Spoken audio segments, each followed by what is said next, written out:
Bunday mazali belinchikli ruletni siz ham bir marta tayyorlab ko'rsangiz aniq yoqadi. Belinchikni retseptini bundan oldingi videoyimda to'liq qilib joylaganman. Ruletimizni nachinkasi uchun klubnikalarni yaxshilab yuvib, kremi uchun bizga shunaqa tvorojniy krem kerak bo'ladi va sgushonka yaxshilab aralashtirib va bananlarni 4 burchak qilib to'rg'ab olamiz. Klubnikalarni ham xuddi shu shaklda to'rg'ab chiqamiz. To'rg'ab bo'lgach, kremimiz ustiga solib, yaxshilab aralashtiramiz.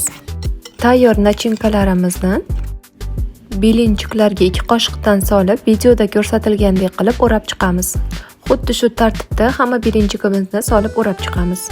O'rab bo'lgach, xohishga qarab ustini shokolad bilan bezab olamiz. Belinchiklarni xohlasangiz shu shaklda yoki alohidadan tarelkaga solib chiqsa ham bo'ladi. Bu shirinligimizni tayyorlab ko'rib, mazasiga o'zingiz baho berishingiz kerak. Bir marta tayyorlab ko'rsangiz sizga aniq yoqadi. Retseptni yo'qotib qo'ymaslik uchun videoni saqlab, menga obuna bo'lib qo'yishni unutmang.